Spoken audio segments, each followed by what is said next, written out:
Isso. Abra sua Bíblia em Hebreus capítulo 9. Nós vamos estar lendo o capítulo todo. Você precisa prestar redobrada atenção para não perder o argumento deste capítulo. Eu disse pela manhã, ousadamente, que Hebreus capítulo 9 é o centro da carta. É em você pegando bem a proposta desse texto, tudo vai se encaixar perfeitamente. O sacrifício de Jesus é superior. Na carta aos Hebreus, você já tem ouvido repetindo várias vezes, a pessoa de Cristo é superior aos profetas, aos anjos, a Moisés, a Josué, a Arão. A pessoa de Cristo é superior, o sacerdócio de Cristo é superior ao sacerdócio da antiga aliança. Nós temos, talvez, poucos paralelos do modo como nós cultuamos ao Senhor e do modo como os judeus cultuavam na primeira aliança. Eu falo poucos paralelos de modo geral, embora há aqueles que gostam de estudar. Graças a Deus nós temos pessoas aqui que têm feito alguns cursos de teologia e que leem as Escrituras a miúdo. E sabem que o culto na antiga aliança era um culto que prefigurava o verdadeiro culto. Os homens escolhiam seus animais melhores, os primogênitos, bem-nascidos, bem-dotados, perfeitos. E prestando atenção aqui, apresentavam diante do Senhor em reuniões públicas, ora no tabernáculo, aquela tenda portátil, até o tempo de Salomão, quando o templo foi construído, e todos os sacrifícios e ordens litúrgicas de culto passaram a ser feitas no templo. Em 586 antes de Cristo, o templo de Jerusalém é destruído.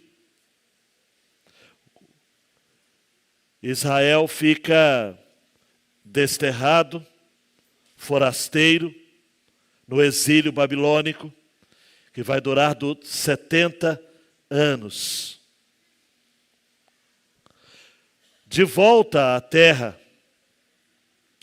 o povo reconstrói o templo. E você vai ler os profetas Ageu, Zacarias, Malaquias, e você vai perceber de que este templo construído no período do exílio, em termos de estrutura, era pífio em relação ao antigo. Em Ageu, capítulo 2, o texto nos fala de que o Senhor, reunindo o povo, disse: olha, a glória deste novo templo, 2:9 de Ageu, será maior do que a do primeiro, diz o Senhor dos Exércitos, e neste lugar darei a paz, diz o Senhor dos Exércitos. Que paz seria essa? A vinda de Jesus, o príncipe da paz. Este templo construído então às pressas, sob a liderança de homens que ficaram por pouco tempo,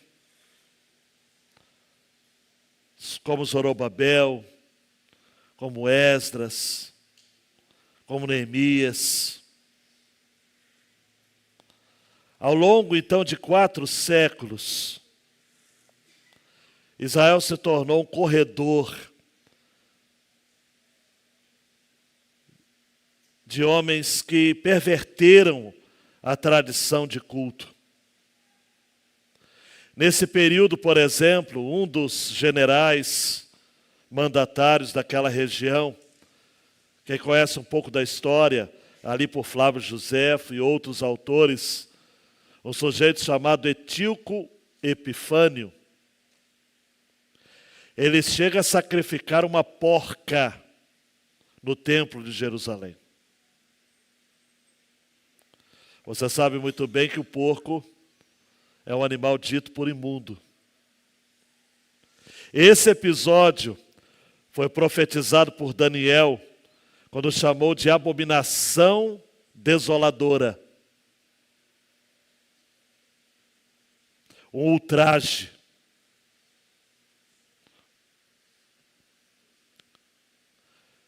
Herodes o Grande, na plenitude dos tempos, porque esse é o Herodes que vai estar quando Jesus nasce. Ele havia construído, ou reformulado, ou refeito, remodelado o templo, tornando uma das obras mais belas de toda a antiguidade. Mas olha para mim, o templo era belo, a estrutura era impecável, mas o culto era pobre, os sacerdotes eram corruptos, não havia nada de Deus no templo. No profeta Ezequiel, chega um texto ali em específico que fala que a glória do Senhor saiu do templo.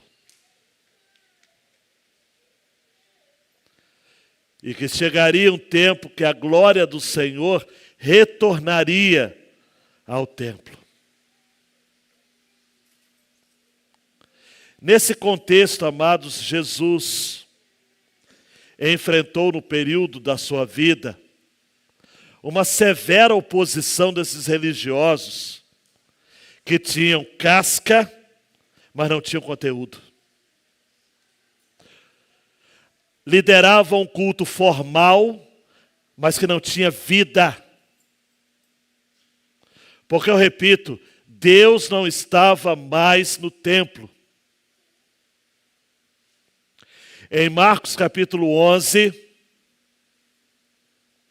Jesus, numa das suas idas a Jerusalém, entra no templo e com açoites e o discurso ferino, porque às vezes a gente pensa que Jesus era do tipo aquele que tinha sangue de barata. Não era, não. Leia os evangelhos, você vai ver que quando Jesus se esquentava para valer. E ele expulsa os cambistas, os vendedores, os ambulantes do templo. E diz em alto e bom som: minha casa será chamada casa de oração. Mas o Berval não estava falando daquela casa. Porque cerca de 30, 35 anos após a morte de Jesus, em cumprimento à profecia que o próprio Jesus havia dito, está lá no final de Lucas, aquele templo seria destruído de tal modo que não ficaria pedra sobre pedra.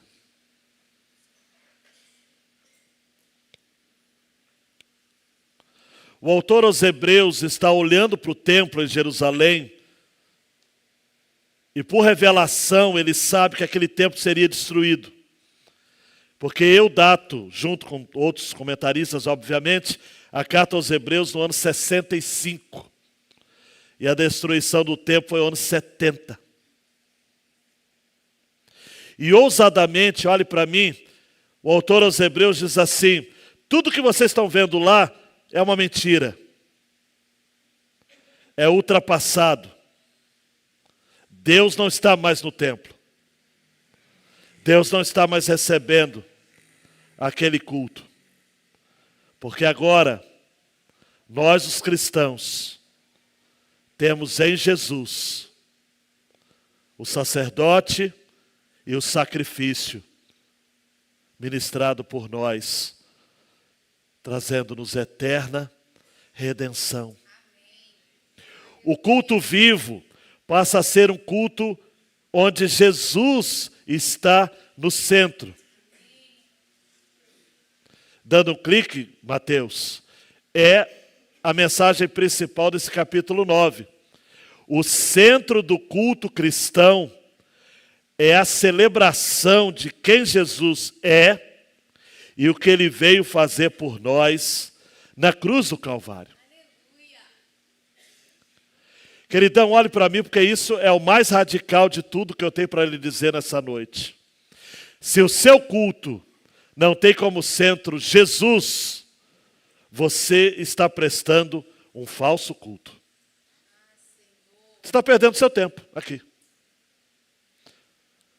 Se Jesus não é o centro, mas aquele contato que você está fazendo no seu celular agora, ou aquele compromisso que você tem após o culto, que você quer confirmar com seus amigos, ou o placar do jogo que você deseja tanto ter conhecimento, o seu culto não é para Jesus. Você está prestando culto para você mesmo. E isso é uma baita mentira. O autor aos Hebreus quer deixar muito claro a todos nós que estamos reunidos aqui que o culto tem que ser a celebração de quem Jesus é e o que ele veio fazer por nós na cruz do Calvário. Vamos ao texto. Ora, a primeira aliança também tinha preceitos de culto divino e o seu santuário terrestre.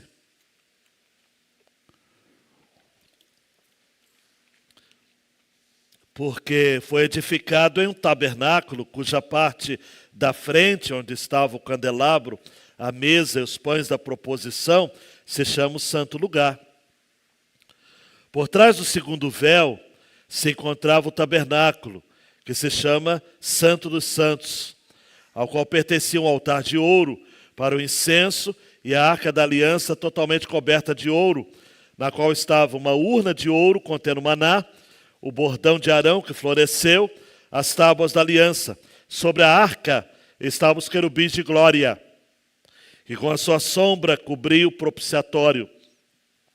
Mas dessas coisas não falaremos agora com mais detalhes.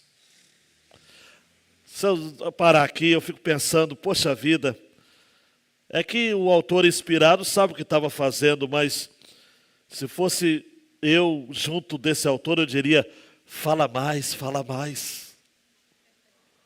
Mas aí o autor fala, não, eu não vou falar sobre isso. Alexandre está dizendo, eu não vou ficar olhando para trás. Eu não vou ficar dando ibope a um culto que já morreu. Há uma tradição que já passou. Me perdoe a expressão popular, já deu o que tinha que dar. O autor prossegue. Ora, versículo 6. Depois que foram feitos todos esses preparativos, os sacerdotes entram continuamente no primeiro tabernáculo para realizar os sacerdócios sagrados. Mas no segundo, o sumo sacerdote entra sozinho, uma vez por ano, não sem sangue, que oferece por si pelos pecados de ignorância do povo. Com isso, o Espírito Santo quer dar a entender que o caminho do santuário ainda não se manifestou, enquanto o primeiro tabernáculo continua erguido. Isso é uma parábola para a época presente. O autor diz o seguinte: gente, eu estou fazendo aqui uma comparação com vocês, na qual se oferecem dons e sacrifícios, embora estes, no que diz respeito à consciência, sejam ineficazes para aperfeiçoar aquele que presta culto, pois não passam de ordenanças da carne, baseadas somente em comidas, bebidas e diversas cerimônias de purificação, impostas até o tempo oportuno de reforma. Eu quero que você acompanhe esse pensamento, porque o autor está dizendo o seguinte: aquele culto já passou. Eu vou tratá-lo como uma parábola para algumas reflexões atuais, porque aquele culto já não tem mais nada de Deus. É ordenança de carne, é coisa de homens, é baseado em comidas, bebidas, diversas cerimônias, impostas até o tempo oportuno de reforma.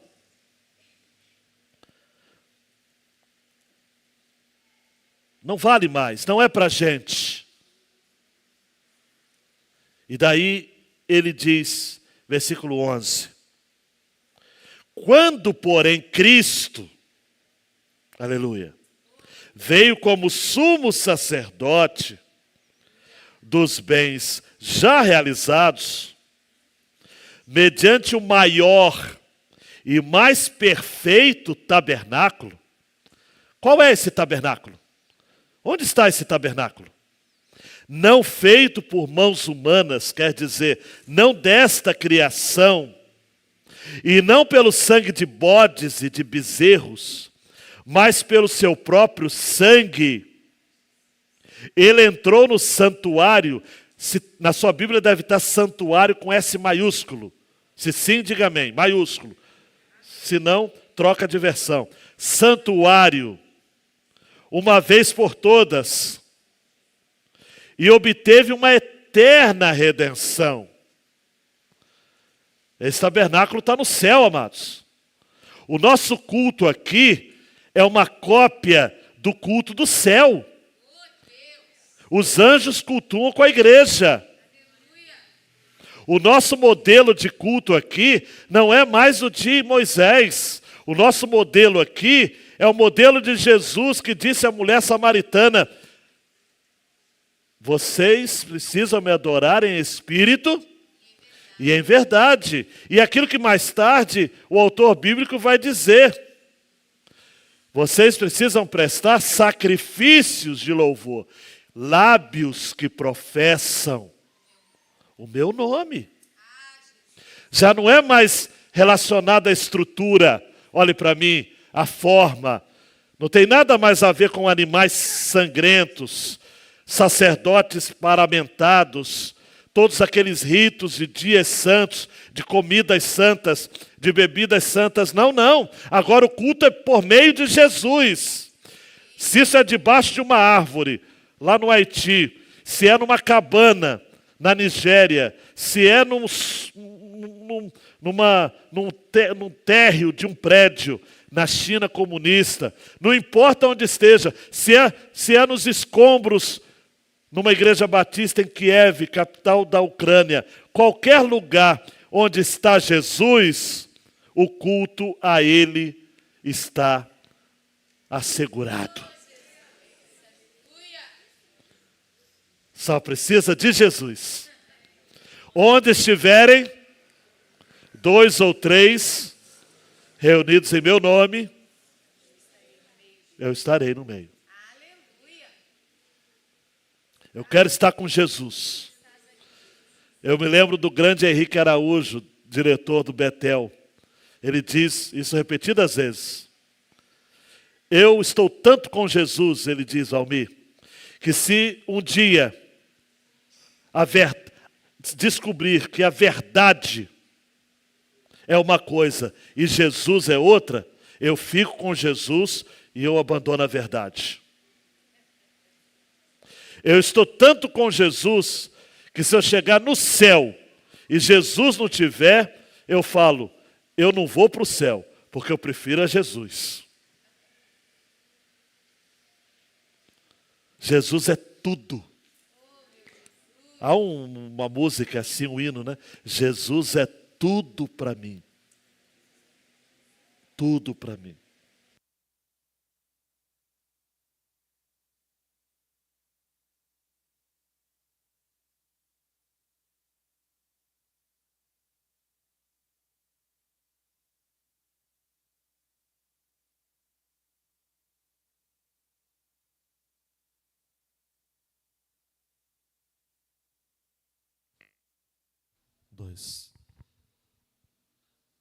Versículo 13. Portanto, se o sangue de bodes e de touros e a cinza de uma novilha, aspergidos sobre os contaminados, os santificam quanto à purificação da carne, olha só, acompanhe isso. Muito mais, amor, entrega para o Pedro aqui, é mais fácil, porque o Edinho não está aí não. Muito mais o sangue de Cristo,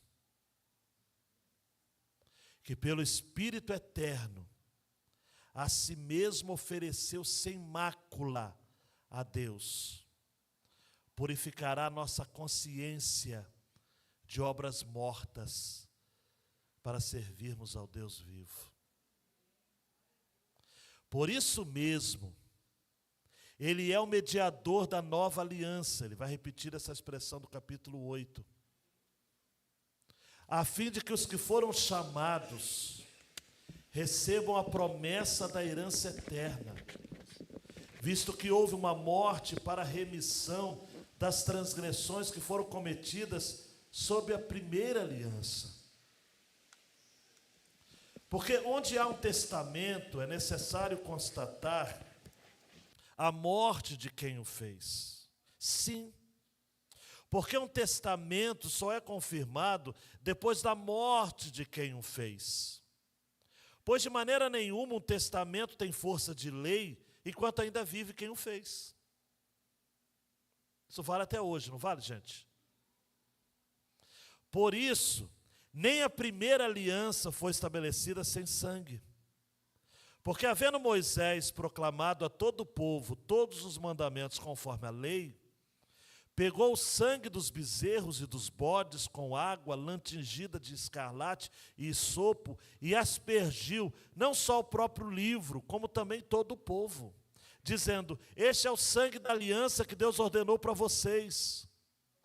Igualmente também aspergiu com sangue o tabernáculo e todos os utensílios do serviço sagrado.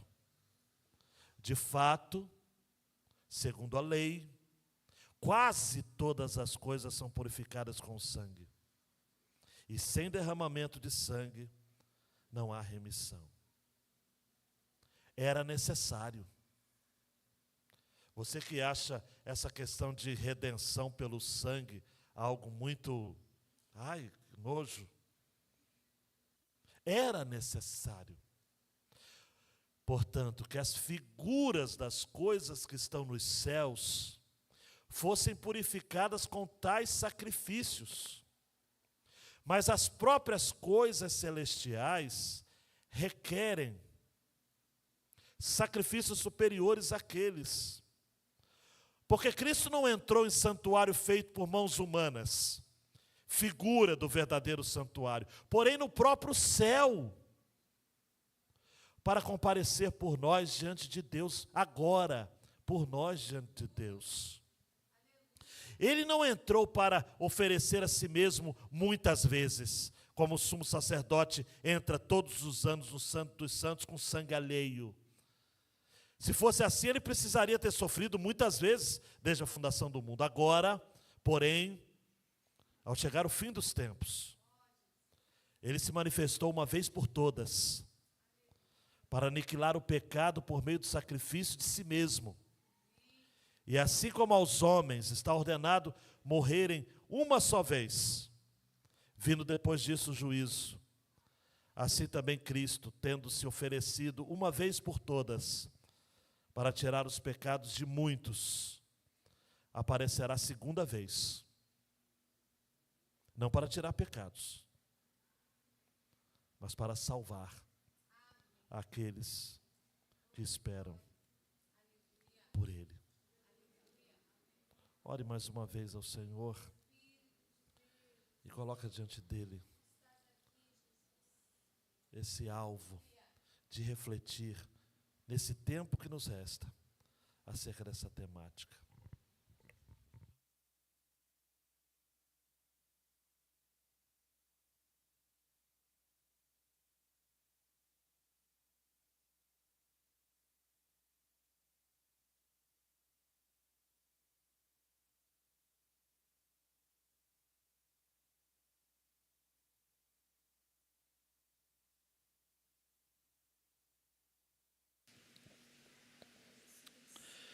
Hebreus 9, 15. Ou melhor, Hebreus 13, 15. Por meio de Jesus, pois, ofereçamos a Deus sempre sacrifício de louvor, que é o fruto de lábios que confessam o seu nome. Mateus, dê um clique aí, por favor. Não perca o foco aqui.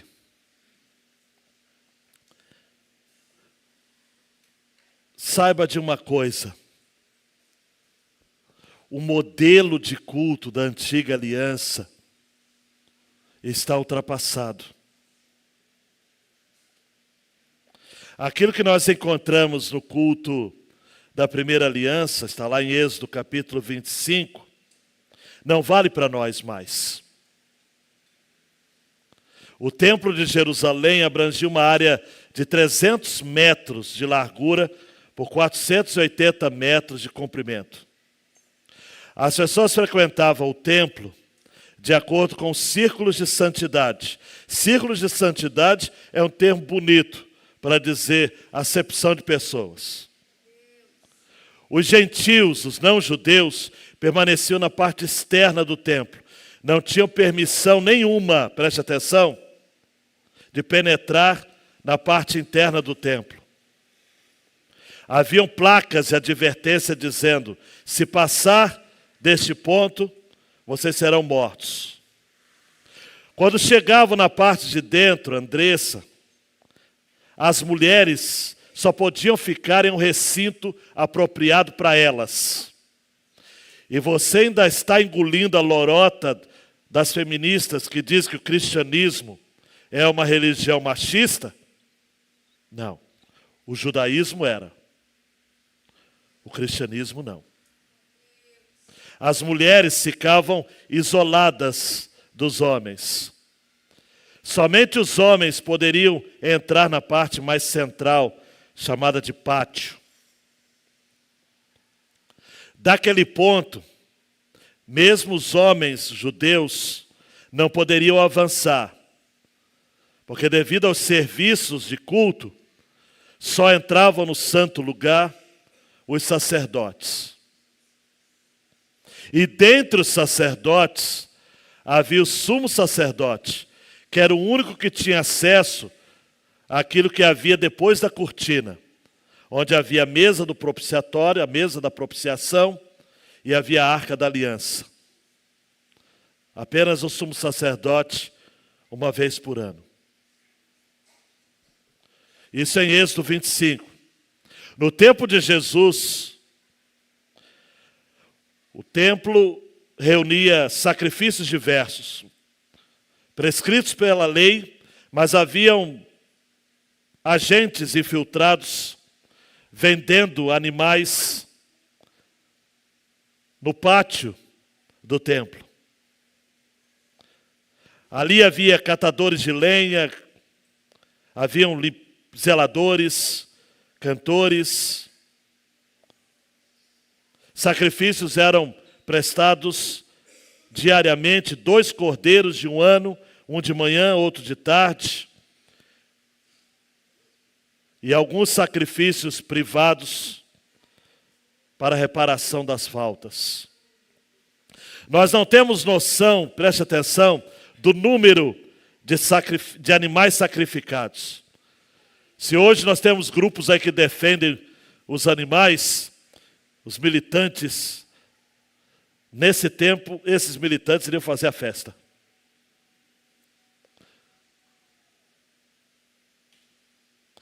Por ocasião da Páscoa, a cidade de Jerusalém triplicava a sua população. Viam gente de todos os lugares. Mulheres, gentios, da mesma forma, poderiam mandar sacrifícios, mas não poderiam oferecer. Não penetravam no templo. O evangelista Mateus vai registrar de que, quando da morte de Jesus, o véu do templo se rasgou de alto a baixo.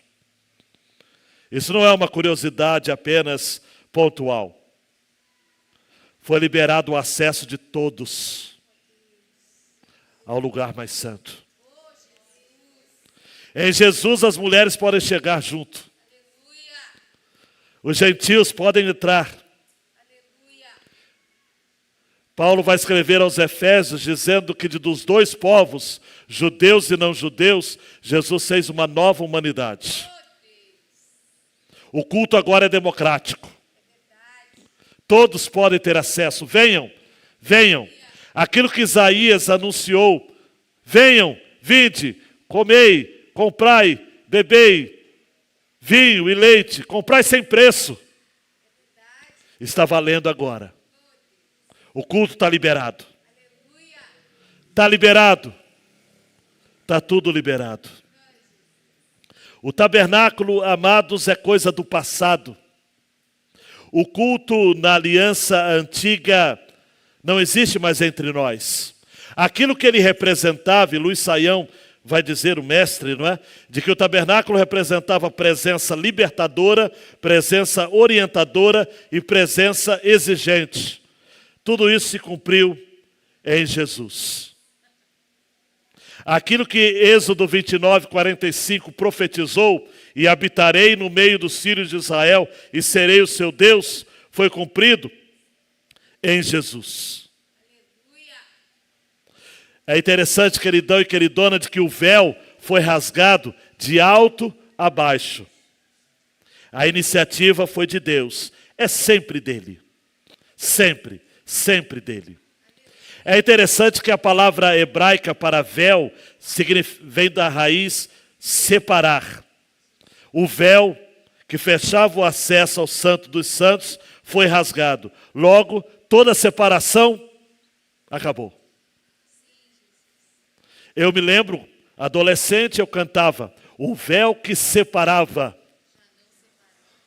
Ah, os antigos gostam. Sorriem até. Já não separa mais. A luz que outrora apagada, agora brilha. E cada dia brilha mais. Não vou me empolgar porque eu estou focado aqui. Não há mais véu. Não há mais véu. Eu não sei porquê, amados, parafraseando João Alexandre numa das suas canções bem inteligentes, ainda há aqueles que insistem em costurar o véu. Costurar o véu. Criar um culto tão cheio de frisque-frosque, como diria lá no sul. Um culto tão cheio de detalhes, tão cheio de separações, de requintes. Eu vejo na internet ministérios de louvor fazendo audições para selecionar os seus membros. O negócio está tão profissional, amados, que já há igrejas, já há muito tempo, né, que contratam seus ministérios de louvor. Não querem mais ter trabalho de discipular, treinar e ter paciência com Pedro e Juninho. Querem contratar pessoas prontas.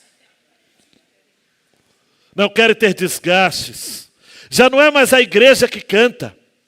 Há igrejas por aí, amados, e eu já estive em algumas situações muito interessantes, que não é a igreja que canta. Eles colocam um recurso na mesa de som que parece uma voz bonita, formada e forjada no sistema de computação. Já há igrejas, amados, no multiverso. Só os bonequinhos. Uma Francisca, uma Miliane, os bonequinhos característicos. Mas, gente, o véu do templo se rasgou. Agora a gente pode cultuar, amados, do jeito que a gente é, com aquilo que a gente tem de melhor. No registro de Marcos, quando o véu do santuário se rasga, o centurião, esse texto é interessantíssimo, porque o centurião, quando vê isso acontecendo, está lá no versículo 39, ele diz: verdadeiramente este homem era o Filho de Deus. Verdadeiramente este homem era o Filho de Deus. Queridão, queridona, nunca é repetitivo dizer: a morte de Jesus foi de iniciativa divina. É agressivo você ouvir isso. Nem soa bem para mim falar isso. Mas quem matou a Jesus foi o próprio Pai.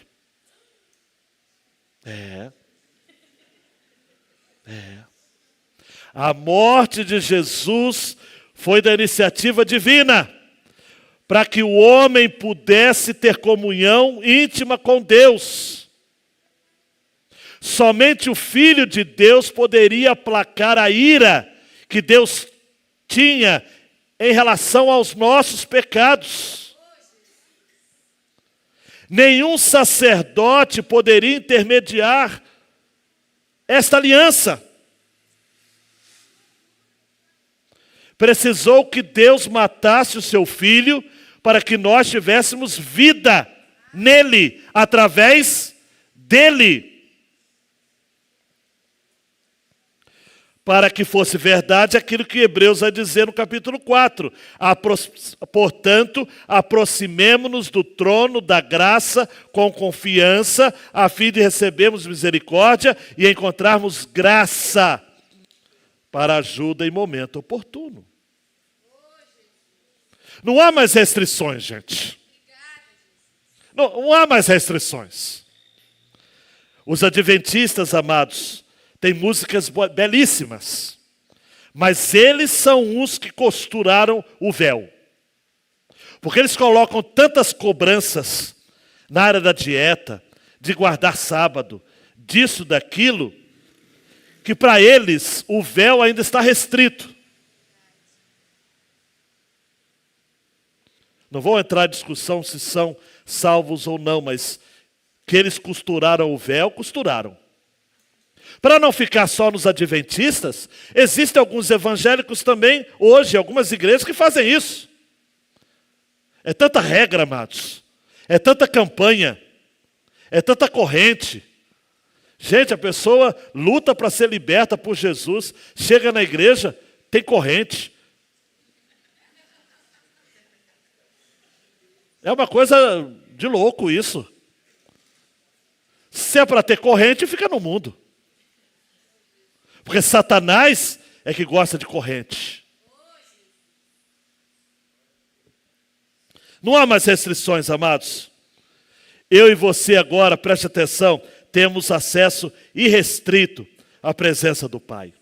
Essa palavra livre acesso vem do grego prosagoge. Eu nunca esqueço dessa palavra, não é porque eu estudo tanto grego, mas é porque tinha um colega de seminário que a gente ficava brincando o tempo todo sobre isso. Agora temos prosagogê.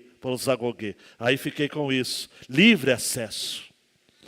Pro vem de perto. Acesso de perto. De perto. Agora, meu querido Mateus, qual é o culto então que está valendo? É o culto mediado por Jesus. Quando Cristo veio, amados, e Ele é o perfeito sumo sacerdote, mediante o maior e mais perfeito tabernáculo, amados, sumo sacerdote dos bens já realizados. Eu queria ter tempo para explicar isso daqui, mas eu não preciso nem explicar porque você entende. Sumo sacerdote dos bens já realizados significa que tudo que era para ser feito, para que eu e você estivéssemos cultuando a Deus em espírito e em verdade, já foi feito. Queridão, queridona, é só você confiar. Jesus não precisou de sangue de bode, sangue de bezerro, para nos dar eterna redenção. Ele só precisou do seu sangue. Eu fico encantado com Jesus. Porque Jesus chegou para Deus, o Pai, e falou o seguinte: ô Pai, deixa que eu vou morrer para salvar estes que o Senhor quer salvar. Porque na verdade tem gente que fala que a doutrina da eleição prega que Deus é injusto. Porque só escolhe alguns para ser salvo. Depende do ponto de vista. Porque era para todos se perderem. Quando você pensa comigo que era para todos se perderem, e Ele salva alguns, isso não é injustiça. Eu dou nome de graça.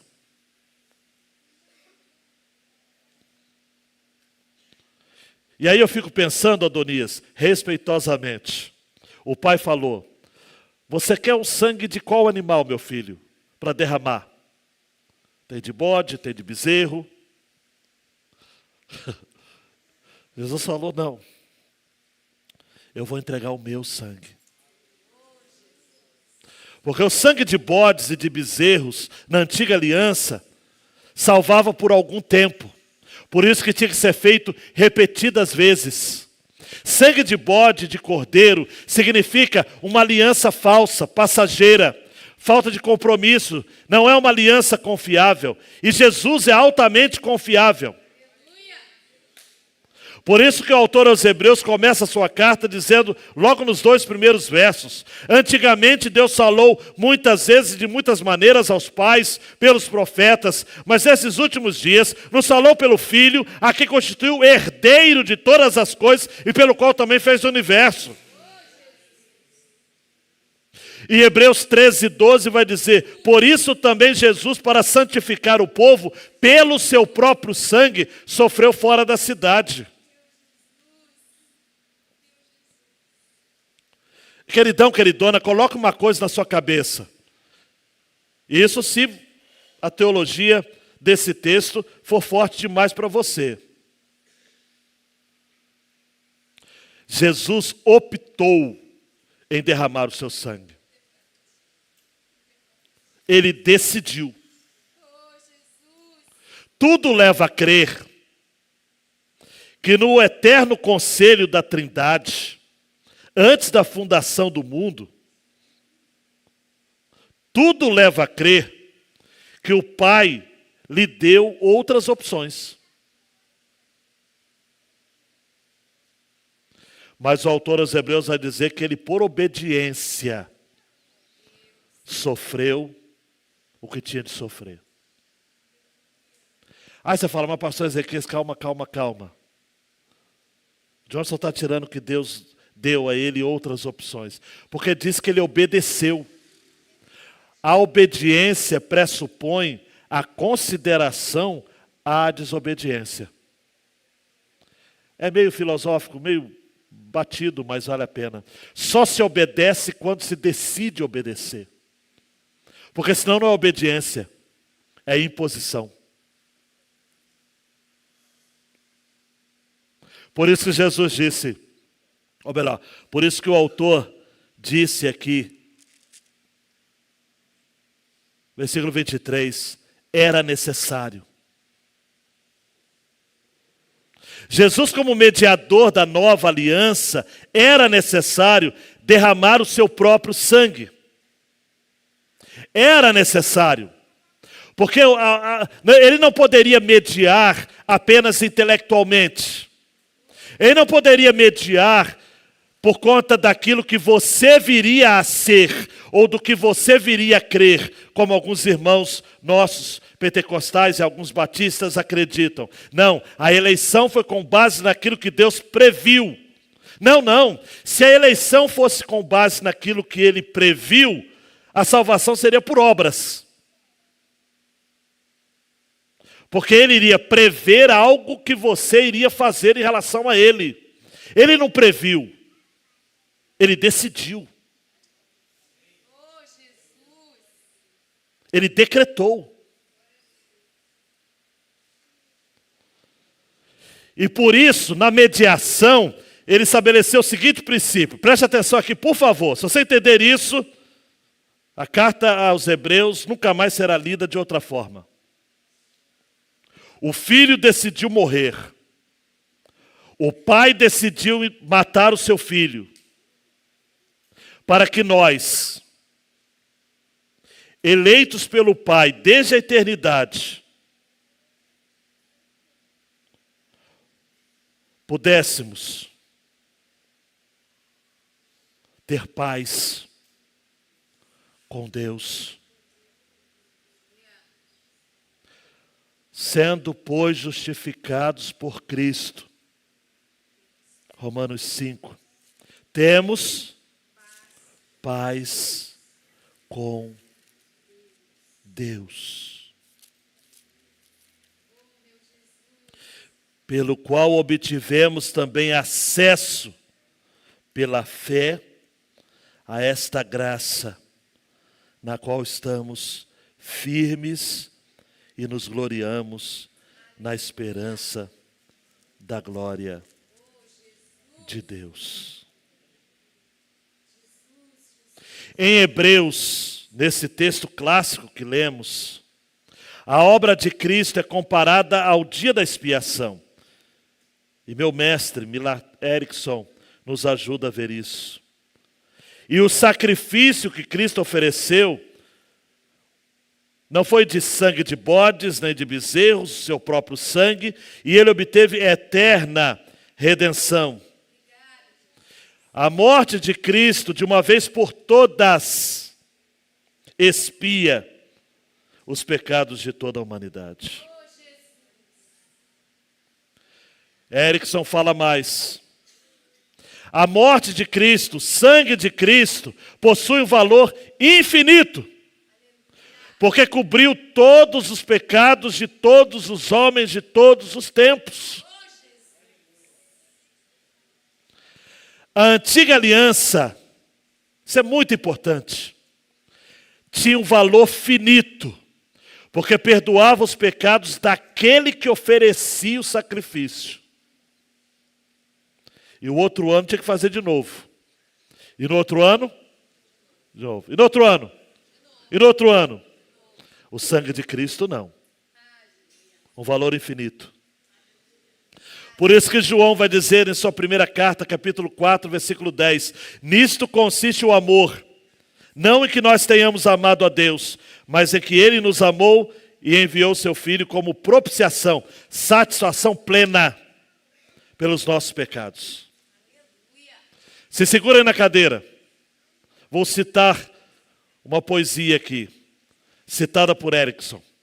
Ele pagou uma dívida que não fez, e eu tinha uma dívida que eu não conseguia pagar. Eu precisava de alguém que lavasse meus pecados, e agora eu canto uma nova canção, a graça eterna o dia inteiro, pois Jesus pagou uma dívida que eu não conseguiria pagar. É simples assim. Eu vou dedicar 3 minutos nesse contraponto aqui. Por favor, Preste muita atenção, porque nós estamos vivendo em um tempo em que há um assédio da hierarquia católica, apostólica romana, em relação a nós, os evangélicos. Há uma mentira sendo dita em documentos da Igreja Católica, e sobretudo pelo Papa Francisco, de que a noção de salvação que os católicos têm é a mesma daqueles que eles chamam de irmãos separados, nós, os evangélicos protestantes. Mas há uma diferença absurda. Porque, no nosso entendimento, o sacrifício de Cristo na cruz do Calvário foi uma palavrinha em latim, rapaz, de uma vez por todas. Nos documentos e catecismos da Igreja Católica, o sacrifício de Cristo foi malon, que significa para sempre. Aí eu sei que alguns aqui, mas pastor, de uma vez por todas e para sempre, é totalmente diferente. Por isso que os documentos e catecismos da Igreja Católica falam que a Eucaristia, a missa, quando fiéis se reúnem para participarem da hóstia, representando o corpo de Cristo, e embebido no cálice do padre ou do sacerdote, representando o sangue de Cristo, mais do que representando, não, que se transforma no sangue de Cristo, os documentos da igreja falam que a cruz é sacrifício, mas a Eucaristia também é sacrifício. E se a Eucaristia é o sacrifício, eu não sei quantos de vocês já foram católicos ou convivem com católicos, eles são muito sinceros quando vão participar da Eucaristia. Mas como diz Lloyd Jones, eles estão sinceramente equivocados, porque a cruz é o sacrifício de uma vez por todas. E na mentalidade católica, apostólica romana, quando se participa da Eucaristia, se está participando de um ato que reencena, perpetua e atualiza o sacrifício de Cristo. Nos documentos do catecismo da igreja, diz que a cruz é sacrifício. E a Eucaristia também é sacrifício. E ambos fazem parte de um único sacrifício. Não. Se eu pensar assim, o que Cristo fez na cruz foi definitivo, mas não foi de uma vez por todas, não foi derradeiro. Se existe algo que precisa ser reencenado, perpetuado e atualizado, não é de uma vez por todas. Pode ser para sempre, mas não é de uma vez por todas. Logo, se segura aí na cadeira, com todo respeito. Logo, entender a Eucaristia como uma encenação do sacrifício de Cristo, ou uma atualização, uma perpetuação, é tornar a cruz de Cristo ineficaz.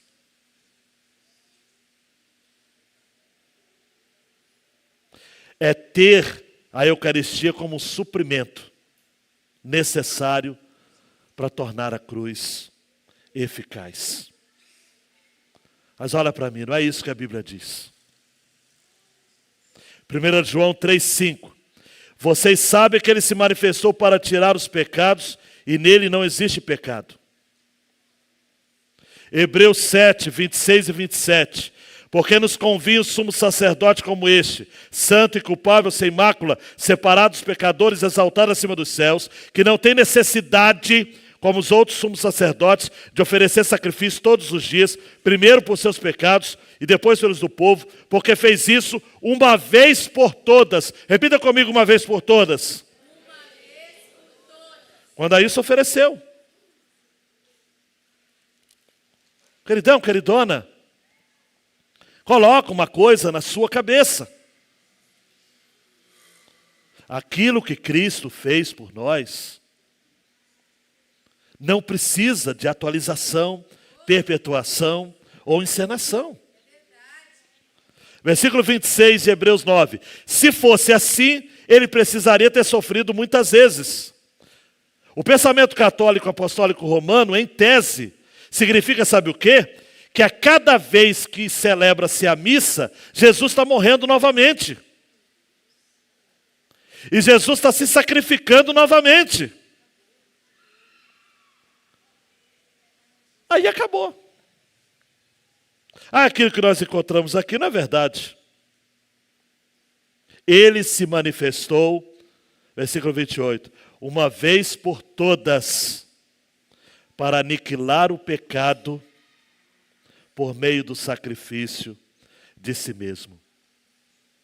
Aí, para terminar, mas quando então que ele vai voltar para consolidar todas as coisas? O último verso. Aparecerá a segunda vez, não para tirar pecados, mas para salvar aqueles que esperam por ele. Aleluia. Já foi feito. Aleluia, Jesus. Aleluia. Dá 2 cliques aí, Mateus. Não permita que ninguém lhe julgue. Depois corrige aí a grafia, meu queridão. Ah, você corrigiu. Não permita que ninguém lhe julgue por ser um cristão e não um judeu. O culto celebrado a Deus por Israel na antiga aliança não nos serve mais. Está obsoleto. Pode parecer agressivo isso da minha parte, né? Mas, gente, nós não temos que invejar judeu nenhum. Porque o culto que eles prestavam, e que alguns hoje ortodoxos ainda prestam, está ultrapassado. Está obsoleto. Nós é que cultuamos do modo verdadeiro. A gente não tem que ter inveja dos judeus. Tem crente, amados, besta, denominações inteiras, principalmente igrejas neopentecostais e independentes, que bandeira de Israel, símbolos de Israel, usa até o quipá, toca aquele chofar indecente e uma série de loucuras. Para que isso? Os judeus nunca vão ter o que a gente tem, que é o Messias, Jesus. Nós temos Jesus. Isso nos basta. Paulo vai dizer aos Colossenses: ninguém julgue vocês por causa da comida e bebida, ou dia de festa, ou de lua nova, ou sábados, porque tudo isso tem sido sombra das coisas que haviam de vir. Porém o corpo é de Cristo. Colossenses 2, 16 e 17. E outra, Mateus. Essa vai ser para terminar a noite, hein? Nós temos nossa salvação assegurada, por crermos que a nossa cidadania verdadeira é o céu. Não temos raízes neste mundo fortes o bastante para nos prender por aqui. Um dia eu estava conversando com um pastor, não havia nem entrado no seminário, e ele estava dizendo o seguinte: eu não gosto daquele hino, Ezequias, do cantor cristão, da linda pátria estou tão longe. Os mais antigos lembram da letra que fala de passarinhos, de flores. E ele usa essa expressão toda falando, são vãos terrestres esplendores. Eu acho um hino muito pessimista. Eu acho um hino que, de certo modo, esse pastor dizendo, faz pouco caso da criação.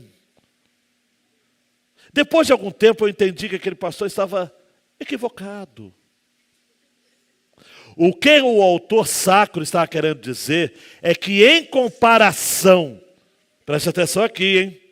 Em comparação com o que nós vamos viver na eternidade, amados, boto cor-de-rosa, leão, assim não, minha filha, coisas bonitas da natureza, lembra? Rosas, não é? Vitória Régia, lá do Amazonas. Lembra de uma coisa bonita da natureza? Não é o Alexandre, não, Jane. Bonita da natureza. Isso também. Tudo isso não pode ser comparado, Paulo vai dizer em Romanos capítulo 8, aleluia, com a glória. Eu fecho os olhos, às vezes eu falo, Deus, esse mundo tem muita coisa bonita. Visitei um casal aqui querido, não vou falar o nome para não constrangê-los. Ele mostrou uma rosa desse tamanho aqui, ó. Era grande mesmo. Parecia uma jaca. Mas, gente, na glória vai ter coisa muito mais bonita. Tem gente que pergunta, Elinho, no céu vai ter cachorro? O meu cachorro que morreu vai para o céu, o meu gatinho. Gatinho há controvérsias, mas o cachorro, queridão, queridona, vai ter muito mais. Vai ter coisa muito melhor. Muito melhor. Nós aguardamos isso.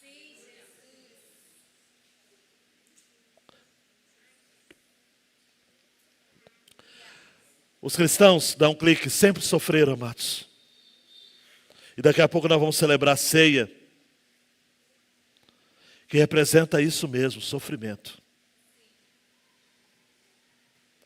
Reverendo Hernandes Dias Lopes conta que certa feita um imperador romano, chamado Juliano, o apóstata, e ele tem esse nome porque ele era cristão, mas abandonou a fé. E restabeleceu o paganismo em todo o império. Foi um dos imperadores que mais perseguiu cristãos.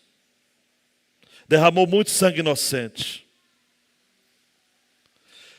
Certa feita, Lucas, Juliano estava diante de um cristão piedoso, estava prestes a ser executado. E Juliano, de maneira muito ordinária, nevasta, demoníaca até, olhou para aquele cristão e disse, e agora? Presta atenção, jovens. E agora? O que está fazendo o carpinteiro de Nazaré?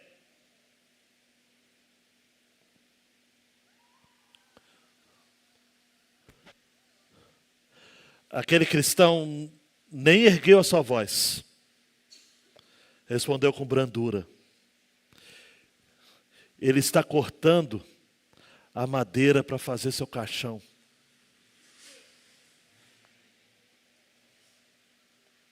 Pouco tempo mais tarde, Juliano estava em batalha contra os persas. E segundo se afirma, Cláudio e Erivelto, quando ele viu que a batalha renhida estava aproximando o fim da sua vida, em agonia, ele teria pego um punhado do seu sangue e lançando para o céu, ele gritou em desespero, você venceu, Galileu. Você venceu.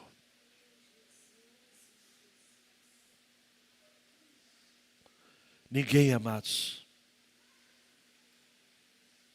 vai escapar do juízo. Mas igualmente nenhum eleito deixará de ser salvo. Aconteça o que acontecer com a mim e com a sua vida, nós vamos estar sempre seguros. Porque o centro do nosso culto é a celebração de quem Jesus é e o que Ele veio fazer por nós na cruz do Calvário. Levante-se, queridão. Levante-se, queridona. Uau! Vencemos o capítulo 9.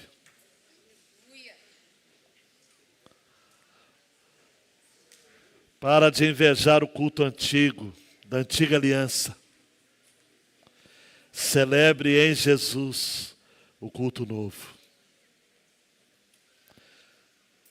daquele cujo sacrifício não precisa ser reencenado, perpetuado e atualizado. A coisa é tão séria, amados, que quando eu falo dessa diferença de entendimento dos católicos e nossa, a maioria dos leigos não sabe disso, porque isso está nos documentos da igreja. E por isso que o Papa Francisco diz que não há mais necessidade de reforma na igreja, porque agora somos todos irmãos. Mas quando ele fala isso, não é porque ele está se convertendo, é porque ele quer converter a gente. Ele quer que todos os cristãos estejam debaixo de Roma. Mas Roma nunca mais, amados. Roma nunca mais. Nós nunca mais estaremos de volta ao cativeiro de Roma. Porque nós somos salvos pela graça. Por meio da fé em Jesus. Ele é o mediador da nova aliança. Não é Maria, não é qualquer outro santo. Em Jesus, nós temos tudo o que precisamos. Não precisamos mais estar debaixo da autoridade do magistério da igreja. Estamos debaixo da autoridade de Jesus. A Ele cultuamos, servimos, e por meio dEle, graças a Ele, você vai pegar o pão, o cálice, e participará conosco da ceia do Senhor. Você que é membro da igreja, membro de alguma outra igreja em comunhão, está servido, porque o culto é livre. O véu do templo já se rasgou. E Jesus está aqui. Apenas a locomoção dos pais com seus filhos pequenos. Essa é permitida e é compreendida. Os demais não. Vamos cantar, João. Aquilo que Jesus fez por nós na cruz do Calvário.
Por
Suas bênçãos eu vou proclamar.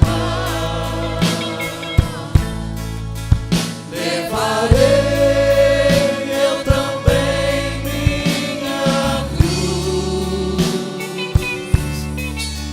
demorou uma coroa trocar.